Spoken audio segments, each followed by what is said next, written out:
NDA exam में last के कुछ दिन बचे हैं और इस टाइम पे करी हुई मेहनत सबसे ज्यादा इफेक्टिव होती है बिकॉज आप पहले से कितना भी पढ़ रहे हो बट लास्ट टाइम में अगर उसको ठीक से समेटा नहीं, पर्टिकुलरली एनडीए एग्जाम में जहां पे सिलेबस इतना वाइड है तो सारी मेहनत वेस्ट हो जाती है। आज हम इस वीडियो में बात करेंगे लास्ट 30 डेज स्टडी प्लान और स्ट्रेटेजी की। वैसे तो हमने एक फ्री बैच अनाउंस कर दिया है यूट्यूब पे जहां पे हम आपको बहुत सारी classes approximately complete syllabus of NDA free of cost YouTube पे कराने वाले हैं। पूरी एनडीए की टीम आप बहुत सारे लोगों को देखेंगे, मतलब आज के डेट में जितनी बड़ी एलडब्ल्यूएस की टीम एग्जिस्ट कर रही है, मुझे नहीं लगता पूरे इंडिया में कहीं भी एनडीए की इतनी बड़ी टीम एग्जिस्ट कर रही है। बहुत सारे नए नए फैकल्टी से मिलोगे, खैर वो एक अलग सिनेरियो है। मैंने इस पूरी वीडियो में बेसिकली हर एक एस्पेक्ट को कवर करने की कोशिश करी है। 30 दिन को भी 10-10 दिन के 3 सेट में कवर करा है, क्या कवर करना चाहिए, कौन सी स्ट्रेटेजी फॉलो करनी चाहिए, हर एक चीज प्लीज वीडियो को एंड तक देखना और कॉपी पेन लेके बैठना, क्योंकि कुछ कुछ चीजें नोट भी करनी पड़ सकती है। ठीक है, अच्छा यारों दोस्तों को शेयर भी कर देना पसंद आए तो भैया। ठीक है, हाँ जी। देखो सबसे पहले तो 30 दिन में ना, अब जब टाइम इतना कम बचा और सिलेबस इतना ज्यादा है, आप अपने दिमाग से ही ये फैक्ट निकाल दो कि आपको कंप्लीट सिलेबस करना है। अगर कुछ चीजें बची हैं तो भी छोड़ दो। मतलब ऐसा हो सकता है कि आप सिर्फ 75% सिलेबस कवर करके जाए। आपके टारगेट में हो सकता है कि भैया लास्ट अब आपके हो सकते हैं 3-4 चैप्टर बचे हो मैथमेटिक्स के, कुछ चीजें जीएटी में बच गई हो। मेरे कहने का मतलब है इस टाइम पे आप ये मत सोचो, जितना आपने कर लिया है बस उसी पे फोकस करना है। अगर आप पहले से पूरा सिलेबस कर चुके हो तो वेल एंड गुड है, लेकिन अगर अभी भी आज भी आपको लगता है कुछ पोर्शन रह गया है तो मैं कह रहा हूं रहने दो। क्योंकि यार आप देखो ना, ये नीट नहीं है कि 720 में से 720 लाने वाला सक्सेसफुल होगा। अरे भैया, अगर यहाँ पे आप 900 में से 450 नंबर ले आओगे तो आप टॉपर की कैटेगरी में आ जाओगे। तो डोंट वरी, सब कुछ बेहतरीन है। जितना कर लिया है उस पे इत्मीनान करो, उस पे विश्वास करो, उसकी रिवीजन की प्लानिंग बनाओ।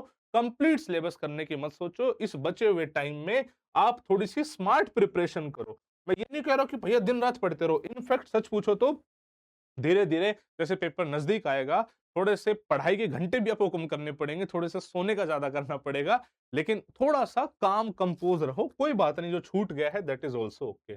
इस 30 दिन में आपका फोकस होना चाहिए कि भैया, जब आप जो भी आपने सिलेबस कंप्लीट करा है, जितना भी करा है, आपका खुद का सिलेबस, एनडीए का सिलेबस नहीं, आपका खुद का सिलेबस जो कंप्लीट हुआ है, उसके सारे टॉपिक्स आप रिवाइज करने हैं। और अगर कुछ चीजें छूट चुकी है और आपका दिल नहीं मान रहा कि यार ये तो मैं करूंगा करूंगा कैसे छोड़ूंगा, तो सिर्फ उसके इंपॉर्टेंट फॉर्मूलाज वगैरह रिवाइज कर लीजिए। राइट, हो सकता है उससे क्वेश्चन सोल्व ना कर पाओ। हाँ, जीएटी की रिवीजन कंप्लीट करना जो कि पॉसिबल भी है।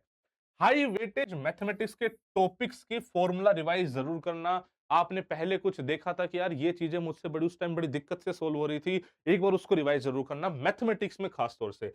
पीवाईक्यूज जरूर करने हैं। इनफैक्ट हम जो अभी ये यूट्यूब पे सेशन चला रहे हैं, इसमें भी बहुत सारे क्वेश्चंस के प्रैक्टिस पे हम कराने वाले हैं, जिसमें पीवाईक्यूज एंड एक्सपेक्टेड क्वेश्चंस होंगे। आपको क्या करना है, इन सेशंस को फॉलो करना है तो हो जाएगा।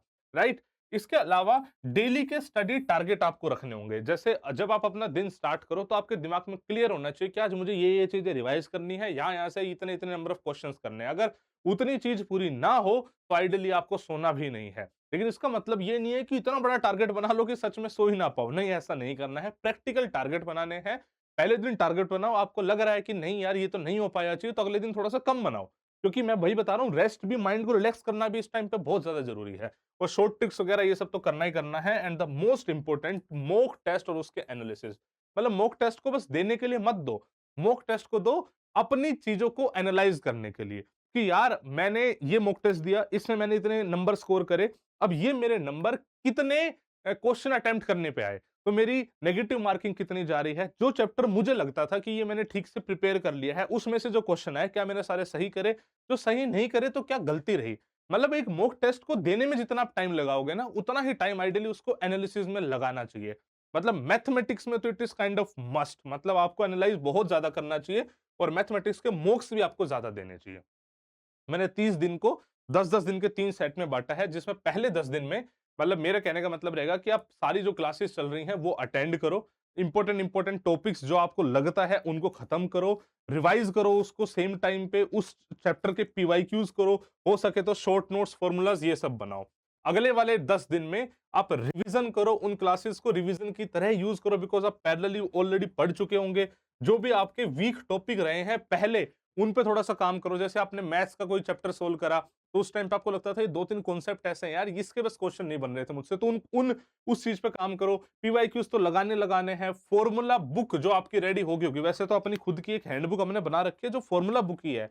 हमारे जितने भी ऑनलाइन वाले बच्चे हैं, चाहे उसने निष्कर्ष बैच लिया हो, कोई बैच लिया हो, उसको किताबें मिली होगी, राइट?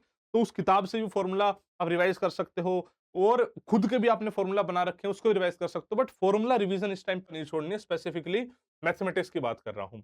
और जो लास्ट के 10 दिन बच गए हैं, उसमें आपका जो फ़ोकस होना चाहिए, वो ज़्यादा मॉक टेस्ट पे होना चाहिए। अच्छा, उससे पहले भी आपको आइडियली मॉक टेस्ट लगा लेने चाहिए, बट ऐसे हफ्ते में 1-2 लगा लो, चल जाएगा। और यहाँ पे लास्ट में जितना मैक्सिमम हो सके मॉक टेस्ट लगाओ, उनको एनालाइज़ करो, जो आपने रिवाइज़ करा है, उसको देखो कि भैया उस रिवीज़न में से कितना इम्पैक्ट मेरा मॉक टेस्ट में पड़ पा रहा है। जो चैप्टर के क्वेश्चंस पहले सोल्व नहीं हो रहे थे, जबकि चैप्टर मैंने प्रिपेयर कर लिया था, अब उसमें क्या सिनेरियो है, ठीक है? इस टाइम पे स्पीड, एक्यूरेसी, टाइम मैनेजमेंट, इन सब पे फोकस करना है। सिर्फ पढ़ लेना काफ़ी नहीं है, सिर्फ आपको क्वेश्चन आ जाना काफ़ी नहीं है, उसको सही तरीके से सोल्व करना पेपर में, वो भी बहुत इंपॉर्टेंट है। अगर आप दिन में 10 घंटे पढ़ते हो, तो मेरे हिसाब से आपका डिवीज़न ऐसे होना चाहिए कि कम से कम 40% टाइम 4 घंटे आपके मैथमेटिक्स के, 50% टाइम जीएटी के, बिकॉज़ यहाँ पे रिवीज़न बहुत माँगेगा और 10% टाइम आपको अपने जो पुरानी रिवीज़न है, उस पे देना चाहिए, जिसमें कुछ क्वेश्चन प्रैक्टिस अलग से आ सकते हैं, कुछ मतलब मिसलेनियस चीज़ हो सकती है। क्लियर होगी बात? इस टाइम पे आपको फॉर्मूला रिवाइज़ करने हैं, पीवाईक्यूज़ करने हैं, मॉक टेस्ट एनालिसिस करने हैं, प्रॉपर स्लीप लेनी है। इस टाइम पे कोई मतलब नई किताबें मत पढ़ो, अननेसेसरी नए-नए रिसोर्सेज़ अपने उसमें मत डालो। और मैं ये भी कहना चाहूँगा बच्चे कि इस टाइम पे ना, जैसे-जैसे एग्ज़ाम नज़दीक आ जाए, थोड़ा-सा स्लीप साइकिल पे कंट्रोल करो। मतलब जो आपका एग्ज़ाम का टाइम है ना, भाई आपको पता है कि सुबह एक पेपर 10 से साढ़े 12 होना है, राइट? तो इस हिसाब से अपना स्लीप साइकिल शेड्यूल करो कि आप 8-8 बजे पढ़ने बैठ जाओ। आप समझ रहे हो? ये नहीं होना चाहिए कि आप रोज़ रात भर पढ़ रहे हो, दिन में सो रहे हो, फिर एकदम से एग्ज़ाम देने जाओ, उस दिन उल्टा सिनेरियो हो जाए। ऐसा नहीं होना चाहिए।